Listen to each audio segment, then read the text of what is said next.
right, guys, welcome back to another episode of the Better Contractor. Today, I'm joined by my trusty co-host, Travis. How are you, buddy? See everyone. And also Kristoffer Rasmussen. How are you? Doing great. So, Kristoffer, you've got a lot of history with TCIA and training. And just tell us a little bit more about you and kind of what got you into this industry and passionate about safety. And passion. That's the correct verb to use. Passion is a verb, right? That's the correct verb to use there. So my journey in arboriculture began with a deep-rooted passion for the outdoors and a fascination with trees. I grew up in Wisconsin, around the Oshkosh, Wisconsin area.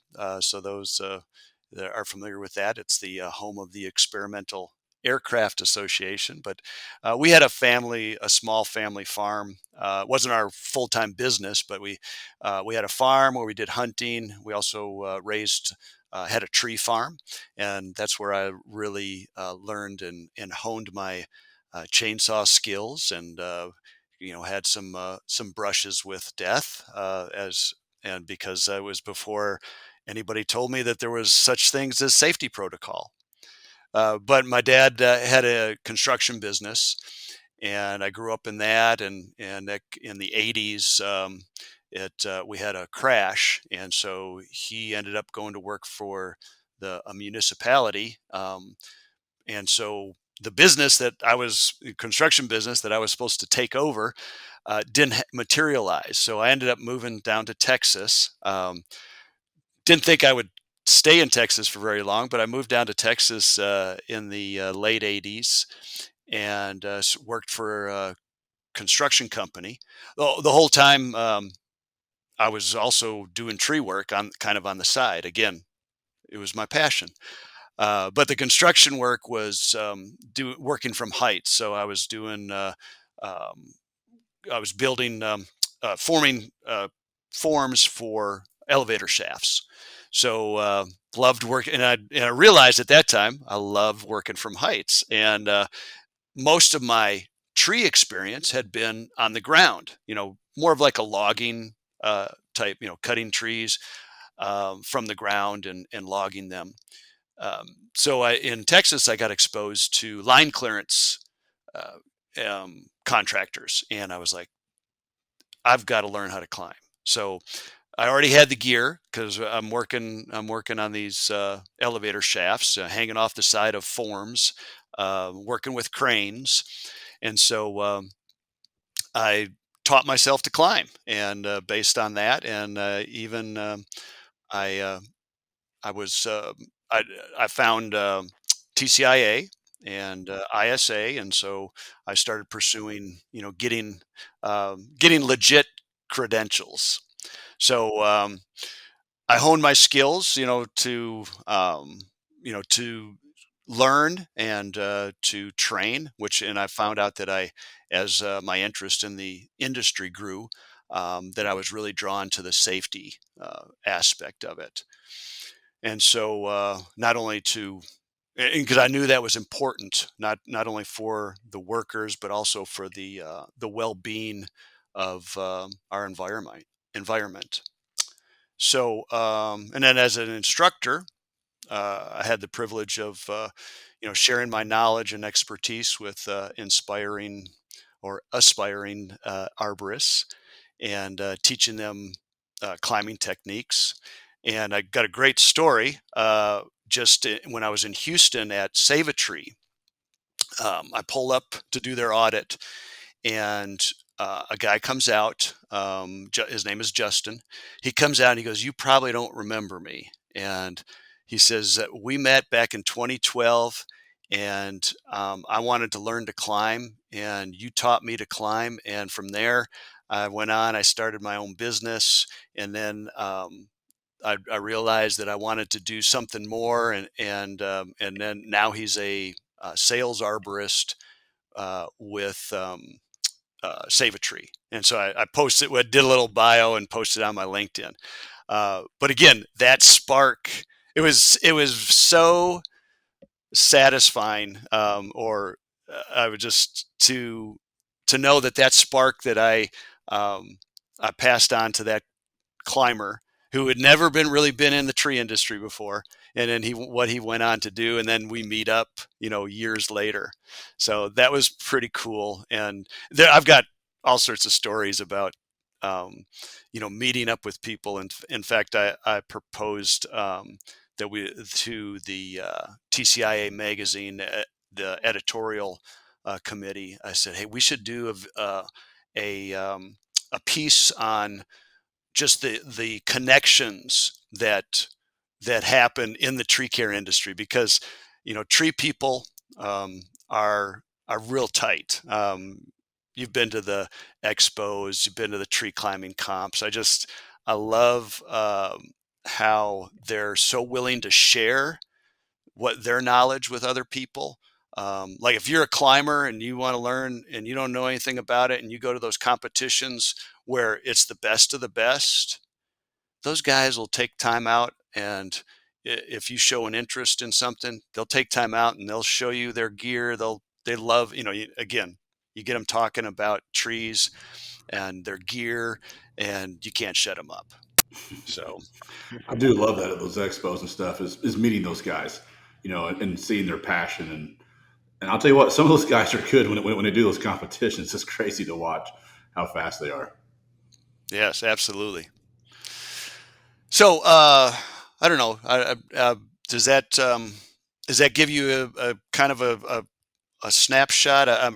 Current. Well, let me tell you where I'm currently at. So I went from getting my ISA certification, my certified tree care safety professional certification, and I went from there. I went and I did some work with larger companies like Arbormasters, for instance, that does residential commercial contracts.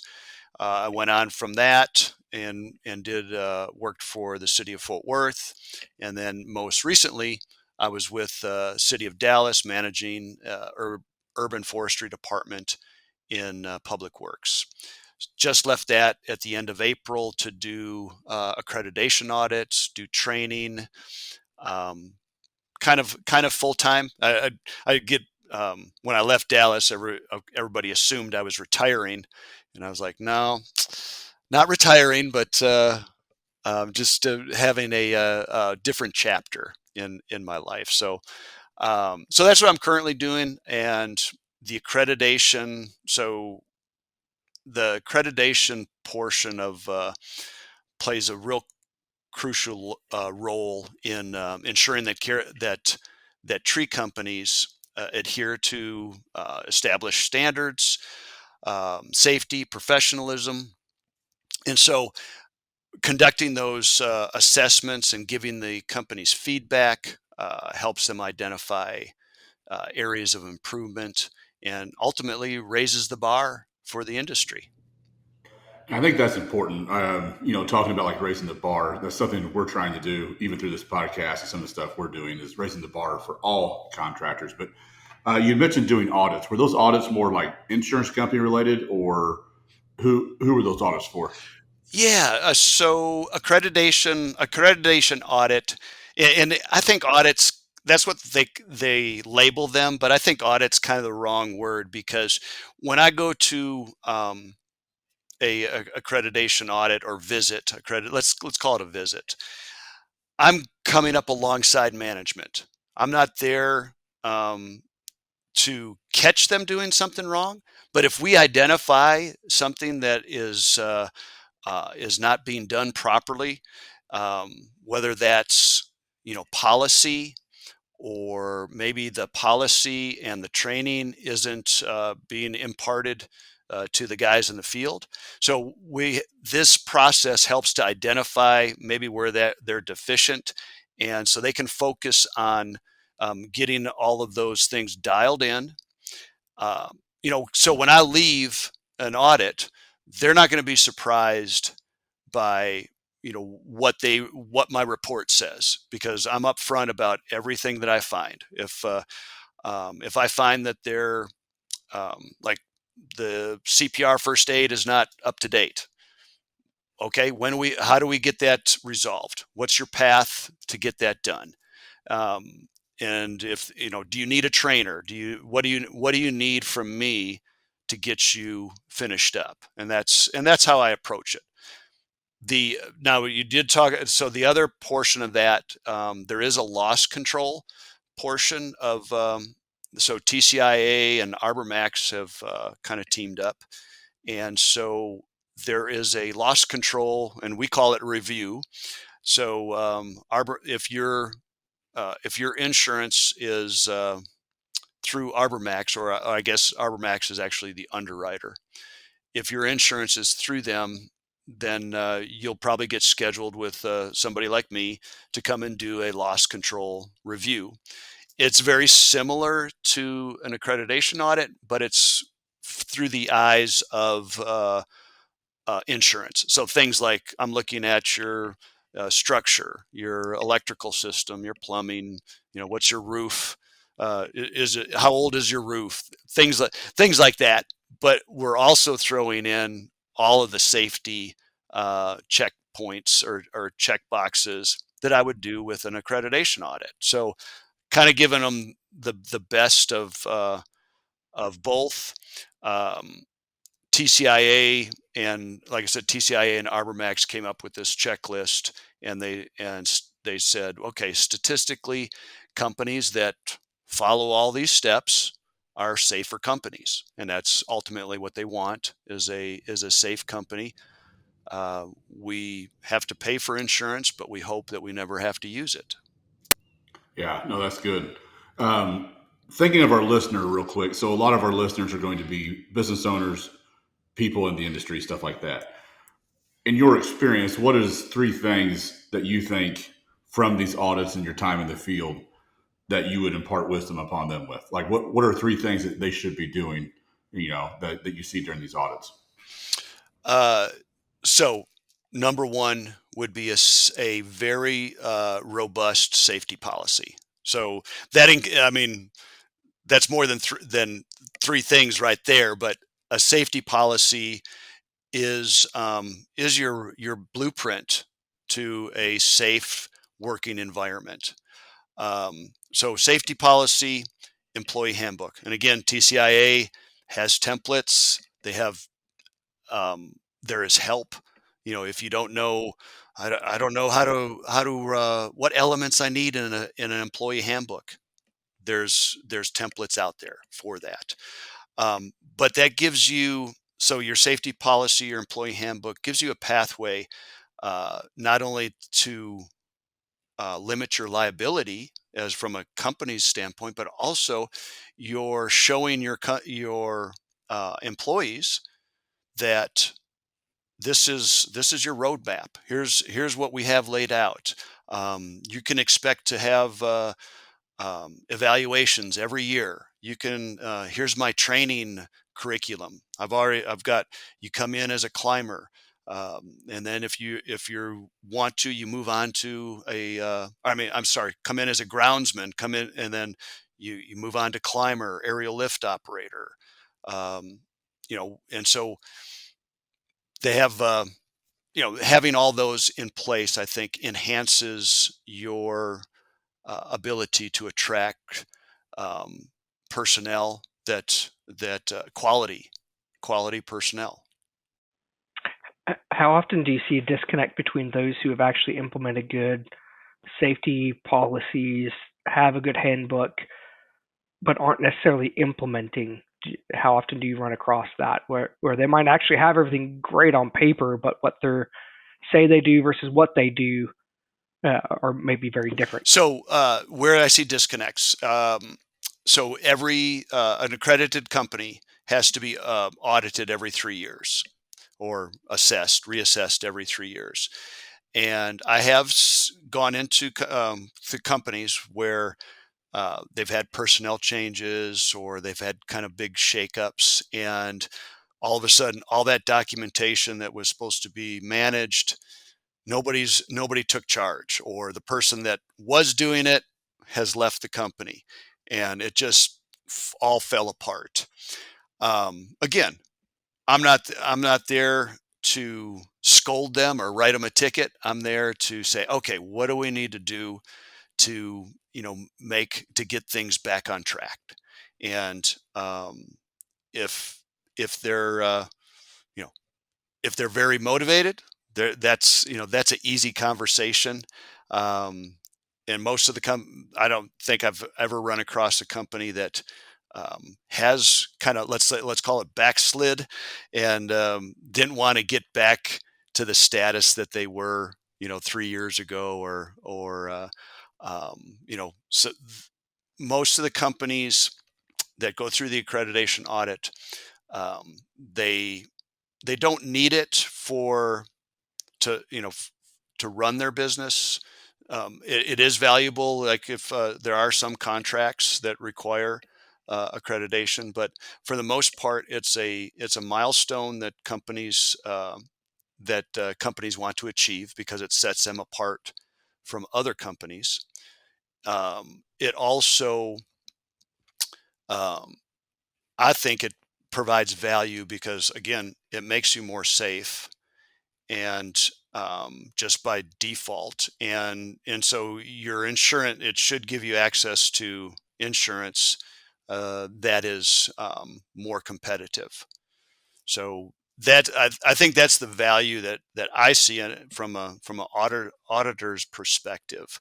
Um, but if you're trying to kind of connect the dots on a profit loss statement, it's hard to give it its own line, and say, oh, this is how much we gained, because we're a accredited company. It's hard to draw that line, but there's so many things that are kind of interwoven into it. It produces a culture also in the company that I don't that's something you really can't buy. Yeah, I like your last point about it being a culture, and I think if you look through the industry, there's a lot of companies that will do these type of things, the accreditation, the training, and they do a good job at it. But then you almost see other companies are the opposite, where they're just not doing hardly any of it. And I know they're probably not doing any of it because of cost. It's time consuming, it's expensive, and they don't see the value. But like you said, how do you put a value to that? How do you put a value to culture? How do you put a value to training? You know, did all of this lead to 3 less incidents or accidents that year? We don't know what could have been. So it's hard to put a value to it. But I do think there's a lot of people that do not do it because a lot of our stuff is, lowest bid gets the work. But I would challenge a lot of you listening on the call that there's probably a value to doing the accreditation, to doing the safety, and that your company is getting a leg up and you're going to get the right type of clients. You're going to have the profit that you need because you're going to be a better company as a whole. Again, hard to put a value to it, but it's probably there. Absolutely, I couldn't agree with you more. You know, my hope is that promoting a culture of excellence and safety, that we inspire a whole new generation of arborists that prioritize those values in their work. Um, and I know Travis is a tech guy, so when I started doing audits, I would say most of the companies were all pencil and paper. So all the documents were um, you know in a file. So they would look at the elements of a audit is to review employee files. So they'd bring out these stacks of employee file, right? And then I'd have to page through, find the documents I needed to look at.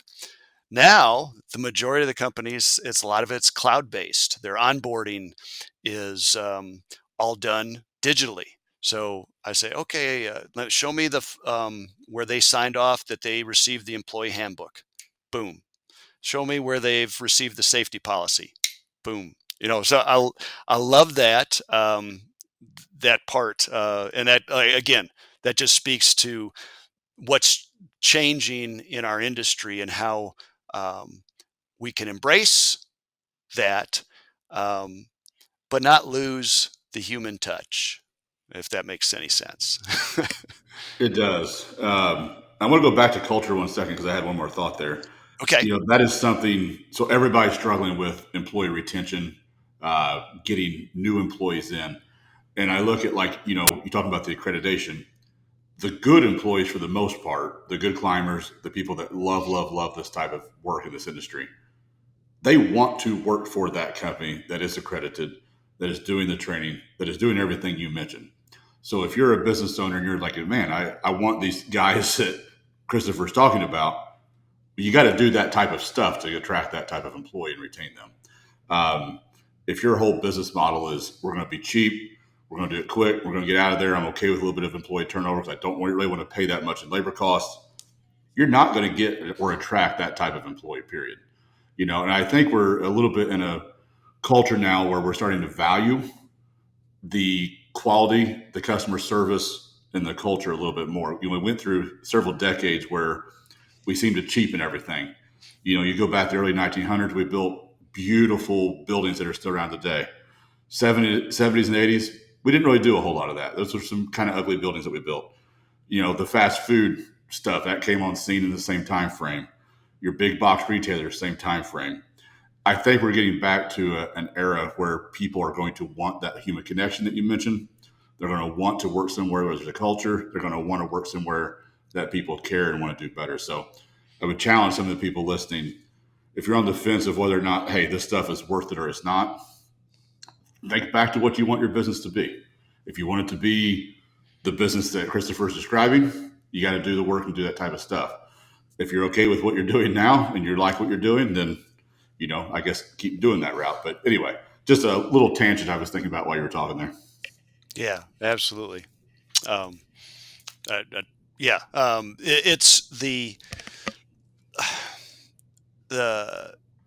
well retaining. Yeah, so retaining employees and training them. So things that TCIA is doing that is really great, and I'm hoping to become more involved in it is the apprenticeship program.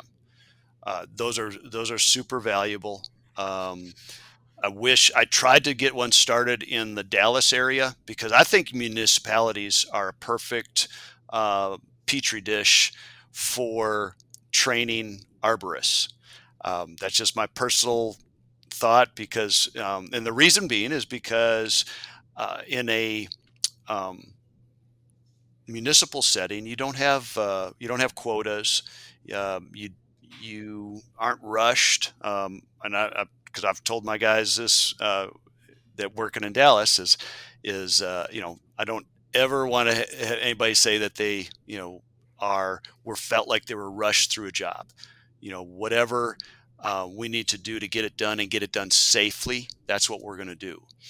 I know being in the industry though that the bottom line is real important, and sometimes that pressure can fall on that crew leader. Hey, I got to get to this other job done, or I'm not going to kind of meet my bottom line, or so. But that training, like I said, I want to be more involved in that, in the apprenticeship training, because I think that's where we are going to be able to connect the younger generation or the next generation of arborists to our industry. And not all of them have to go out and climb trees and drag brush. There are so many different avenues and aspects of arboriculture that's a whole nother podcast. Mm-hmm. What do you think of some of the newer equipment like we're seeing now, the grapple saw trucks, and there's been so much change there, kind of the last 5 years, really. What do you think of some of that? I know whenever we went to Oak Bros last week, it was just watching the grapple saw truck and grabbing some video and content for them, and it's neat to watch. That's something that was done by a climber not that long ago only. And they're sitting there with a remote control and standing on the sidewalk and taking a tree out behind a house. Yeah. I mean, it is, that's our future. I mean, we're not going to get away from climbers and tying knots. That's kind of our history.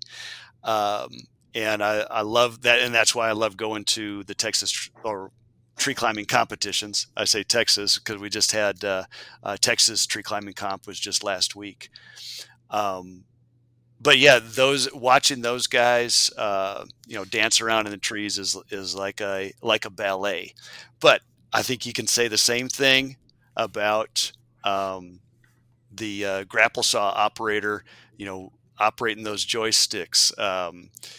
It is also like a ballet. The way they dismantle a tree from the ground and just perfectly place all the parts down on the ground, and either they're run through a chipper or they load them up into a dumpster and haul it off. Yeah. Uh, so Yeah, I think it's neat watching the grapple saw trucks, and one of the things we look at Atlanta Corp is removing people from the direct line of fire. So when you watch someone like in a grapple saw truck and they're setting it meticulously in a spot, then have a guy in a mini skid and he's loading the chipper. You think, all that stuff used to at one point just be done by hand only, and you do have an employee in the direct line of fire. So it is kind of neat to see a lot of that risk being removed when possible. Like you said, there's always going to be a need for climbers, the knots, the roping, and all that stuff, and the rigging. But it is kind of neat to see that shift a little bit to that technology or equipment. Um, One thing I did have, tell us a little bit about Arborist Strong. You kind of started that just this past year, right? um, yeah, well, I started it. I really, let's say, I put more energy into it just this past year when I knew. Um, Once I knew that I was going to be leaving the city of Dallas in April, and that I was going to be relying on accreditation audits, training, all that, pretty much self-employed. And I knew that I needed to kind of up my game. Arboriststrong.com is just my way to uh, put myself out there, show what training's available, um, for hire. So that's that's how that was kind of birthed. We got access to that website years ago, but never really put anything into it. In fact, it sat in GoDaddy, I think it was, for years before. And I kept telling my wife, I said, "Do we still have that? We didn't let that lapse, right? Because I don't I need that name. I know someday I'm going to need that name." And here we are. That's awesome. Yeah, we've got a few GoDaddy accounts we have an auto pay that just they're cool URLs, and we decided to buy them. So anyway, I totally get that. Travis, what questions do you have? So we were discussing, I think, on the last podcast that a lot of the podcasts, what we've seen is a common through line, whether it was deliberate or not. The topics always seem to come back to culture, and there's just so many things that tie back into culture. But uh, I don't think we were intending on that being such a heavy piece of this one, but it naturally came back up. But one of the common things that comes up when we're talking about culture, and just because there's so many things changing, is you're talking about the apprenticeship program. I mean, it's essentially a mentorship, if you will. And we talked about mentoring and the importance of it, and whether you deliberately call it mentorship and it's very structured mentorship or not. It's essentially somebody that's walked in your shoes or walked down your path a little bit further ahead, coming back and lending themselves and their knowledge and their expertise to help you advance faster, safer, better, and us giving back to the next generation or giving back to those who are starting off in the industry or about to come down the path. And that's such an important part of our society, and we've gotten away from that a lot. And I think we're starting to see maybe a resurgence of that. And there's definitely a hunger out there because there has been a vacuum of that mentorship and giving back to people and giving back of ourselves to people who are interested, whether it's the younger generation or just somebody that's showing a passion or interest in what you've already done.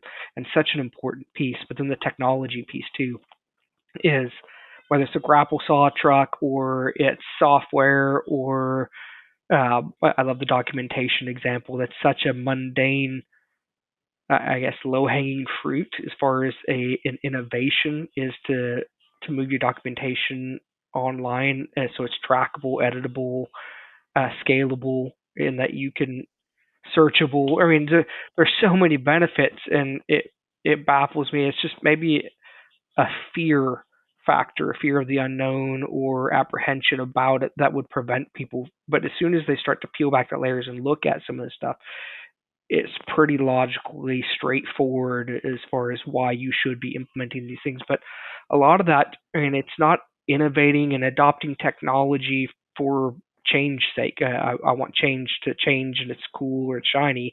Is a lot of this stuff is increasing efficiencies. So if training or things that you're supposed to be doing that you know that you're supposed to be doing, but you just don't have the time for, you don't have the crew for, or whatever your perspective is, why you're cutting those components out is where you see it's not core for your business. You can gain efficiencies through that software or through that technology or improve safety that can now free that time up so that you can start adding those other components back that improves that culture or makes it a place where the hires and the staff that you want to attract, you want to be a part of your crew, want to be a part of. And here, there's a Henry Ford quote. So training is one of those things that oftentimes gets looked at as a nice to have, in that it would be training in general and safety sometimes get lumped in there. We can do the job without it, in that it would be really nice to have a robust training program or a robust safety program or these other auxiliary things that add to our organization. But bottom line's a bottom line, and we got to go out there and crush the jobs, not realizing that those things enhance the operational efficiency and there's consequences for not putting those things in there. But Henry Ford was quoted, and there's different variations of it, but apparently his management staff came in and they were all talking about new training and training their staff to this new technologies and the assembly lines and things. And the question that was posed to him was, what if we train them and they leave? And the fear was we were going to train these people and then they're going to take all the money and time and effort that we poured into them and then they're going to leave and go to the competition. And his response was something along the lines of, what if we train them and they stay? Therefore, what if we don't train them and they stay? There you go. That's, yeah. The biggest compliment that I can receive as a manager is if the people under me move on to something greater. I I don't ever, I would never hold anybody back if that's what they want to do. But I think when you build this culture and that money does not become the key um, decision maker. It's not. I'm not making a decision when I have a culture, a company. I've audited companies before, and I go, if I wasn't doing something else, I would come apply for a job with you. I mean, that's you walk in. Um, and I apologize if I'm kind of getting off script, but when I always start audits out first thing in the morning. I want to watch the crews load out. So I want to watch them do their daily checks. I want to see how they communicate. I don't talk. I just walk around and I observe. That's how I start my audits out. And I can tell just by that interaction and who interacts with me. Sometimes I'll go into a company and they're like, you would think I had leprosy and they just don't want to even come close to me. Other ones, man, they just come up to me and, oh, do you need coffee? What do you need? Just again, I'm kind of gauging what the atmosphere is like, and that's how I love to start out my audits, because that just says a lot about that company. And again, I don't think money is the key thing that they're looking at. Those employees that are invested in that company, they're invested not because are paying them the most in the industry. They're invested because they're getting something there that they can't find anywhere else, whether that's family, training. What were we going to say? And it's a form of marketing. It's so we're always striving in the marketing game for word of mouth, because it's so much more impactful if somebody you know and you trust recommends something. There's a much higher probability that you're going to engage with whatever that is. And so if those crews and the people that are working for you love what they do, love working for you, it is a word of mouth. But you think they're not going to go tell their friends, hey, you need a job, somebody who they respect and that they want to work with that's maybe similar to them and have the same values, because that's typically who they would want to be around all day. They're going to go market for you in the sense of getting the right applicants in the crews and bringing people onto the crews, but then at the same time, as if they love who they're working with, trust it, it's family, they know it's a good group of people, they're naturally going to talk about that in their social circles, whether it's social media, direct contact with people. They're going to be constantly marketing for you, and it's such an important and such a valuable one because we're always looking for that, but it's really tough to achieve. So doing things right, creating the right environment and the culture, your organization definitely has auxiliary impact as far as getting more business, and it does affect the bottom line because the opposite is true too. We're all creatures that as humans we don't necessarily promote the things that are good as much as we do the bad, and we see that evident everywhere. So if you have a bad experience someplace, you probably go tell the first 10 people you see and people that don't even ask for it. You had a bad experience at a restaurant or something, but you had a good experience, you may or may not, most often you're not telling people about it. That's going to be the same thing if they're working for your company and you cut corners. They know that there's some toxicity in there or there's some rot, it's going to affect them. They're going to know about it, even if you're trying to hide it, and that will come out whether they don't promote it to in a conversation where somebody's looking for your services. Like, yeah, I don't want to risk my reputation by promoting the company I work for. It's not a good. Or they'll flat out go tell somebody, yeah, I wouldn't use ours. There's this other company over here that does things a little bit better, takes care of the people, better, whatever. So it will come back, and it does have very real implications to do things right, create that right culture, and take care of your people, do the right things. It will have multiple ways a direct impact on the bottom line. Absolutely. Oh, I agree. Travis, say that Henry Ford quote one more time. I think that's a very good summary of things.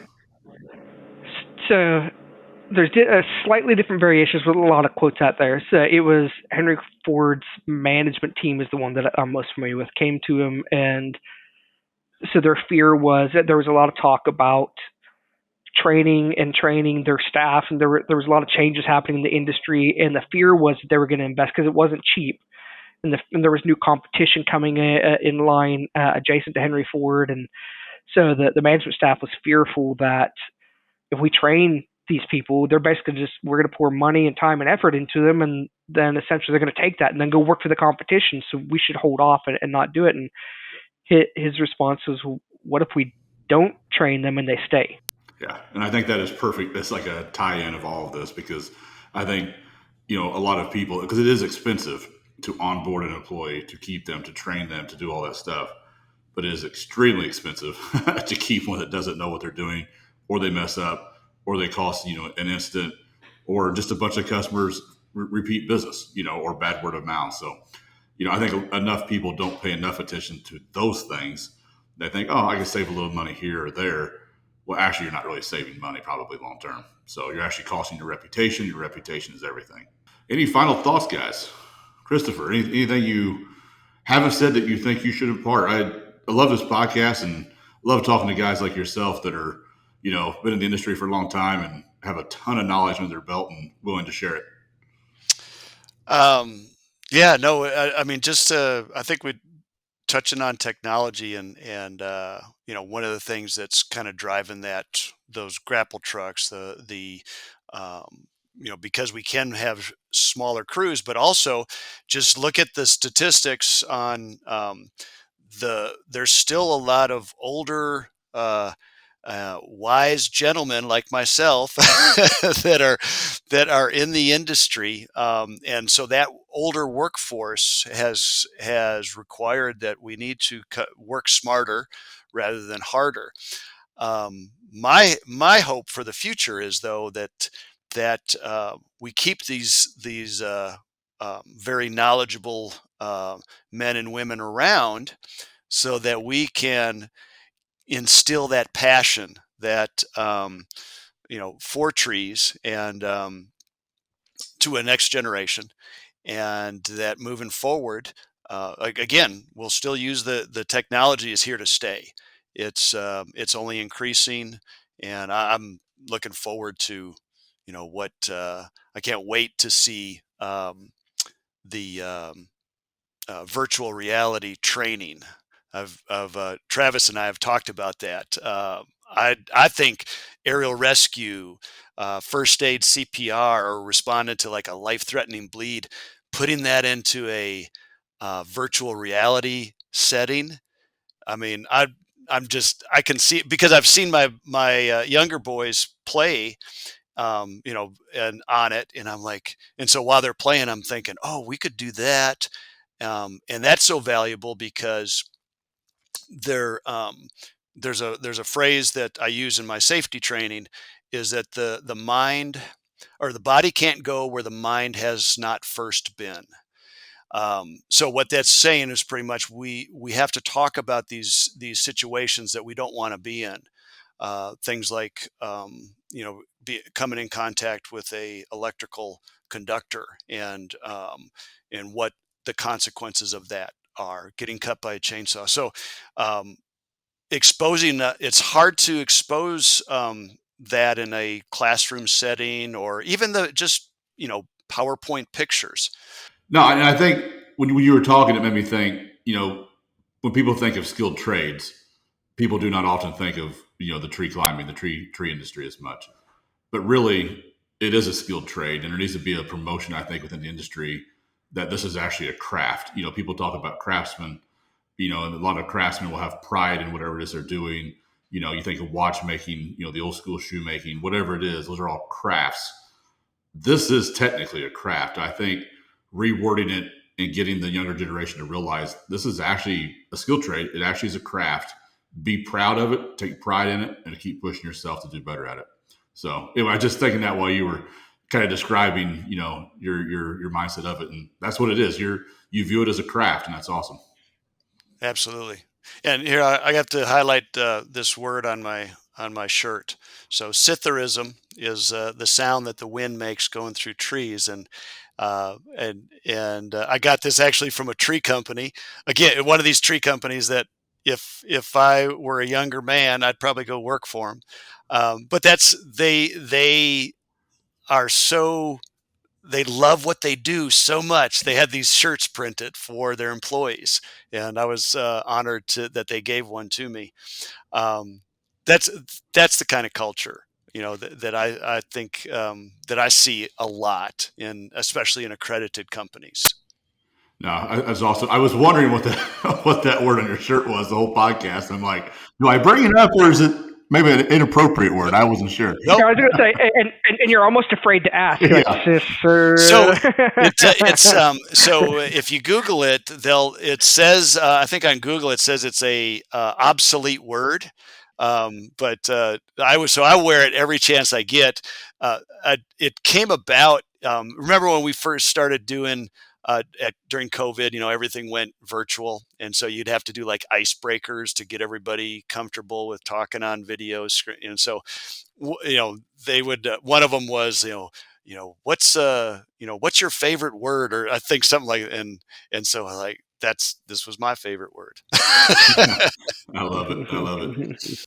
Well, gentlemen, it has been a pleasure. Kristoffer, thank you so much for joining us today. It's been awesome to hear and gain some, nuggets of wisdom from you. Travis, pleasure as always. Those of you listening, if you like the podcast, please share it. If you don't, hit that off button. Thank you, guys.